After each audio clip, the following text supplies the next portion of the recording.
කෑමවලට ලුණු දාති ඔයාලා කරන වැරදි හින්දා මේ විදියට බෙල්ල ඉදිමෙන්න පුළුවන් කියලා දැනගෙන හිටියද? ලංකාවේ අපි කෑමට ගන්න ලුණු වල අයඩින් තියෙනවා. අයඩින් මිශ්‍ර ලුණු හරියට අරගෙන මෙහෙම වෙන එක වළක්ව ගන්න කොහොමද කියලා අද අපි කතා කරමු.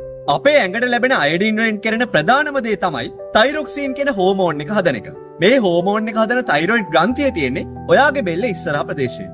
අපේ ඇඟේ අයඩින් අඩු වෙලා තයිරොක්සින් හැදෙන ප්‍රමාණය අඩු වුණොත් එහෙම බෙල්ලේ තයිරොයිඩ් ග්‍රන්ථිය මේ විදිහට ඉදිමිලා ගලගන්නේ එහෙම නැත්නම් වායු ගෙඩි කියන තත්ත්වය ඇති වෙන්න පුළුවන්.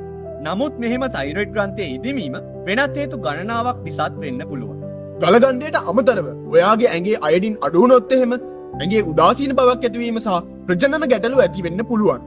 ලංකාවේ අයඩින් ඌනතාවය අඩු කරන්න අරගෙන තියෙන ප්‍රධාන පියවර තමයි ලුණු වලට අයඩින් මිශ්‍ර කරලා වෙළඳපළට නිකුත් කරන එක. නමුත් මේ ලුණු වල තියෙන අයඩින් සම්පූර්ණයෙන් ඔයාගෙන්කට ලැබෙන්න නම් ඔයා මේ දේවල් කරන්න ඕනේ. ලුණු ගබඩා කරන්න දුඹුරු පාට වීදුරු භාජන වගේ අඳුරු පාට භාජන භාවිතා කරන්න. ඒ වගේම ඔයාගේ ලුණු බෝතලේ ඉරේලිය වැටෙන තැන්වල තියන්න එපා.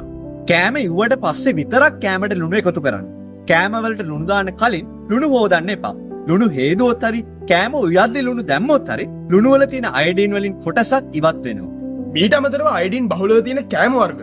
ඒ කියන්නේ ඉස්සෝ හාල්මැස්සෝ සාලයෝ කකුළු වගේ මුහුදු මාළු ඒ වගේම එළවලු පලා වර්ග වැඩිපුර කෑමට ගන්න එකත් අයඩින් ඌනතාවය වළක්වා ගන්න උදව් වෙනවා.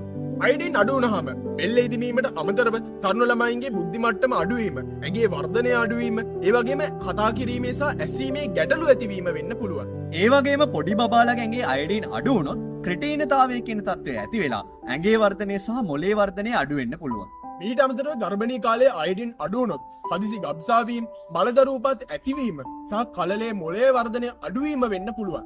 මේ උපදෙස් අනුව ඇඟට අවශ්‍ය අයඩින් හරි විදියට අරගත්තොත් ලෙඩ රෝග ගොඩක් වළක්වාගෙන ඇක්ටිව් නිරෝගී ජීවිතයක් ගත කරන්න ඔයාට පුළුවන්. නමුත් අයඩින් ගොඩක් ගන්න කියලා හිතාගෙන ලුණු ගොඩක් කන්න යන්න එපා. එහෙම ලුණු ගොඩක් කෑවොත් එන්න පුළුවන් සෞඛ්‍ය ප්‍රශ්න ගොඩාක් තියෙනවා.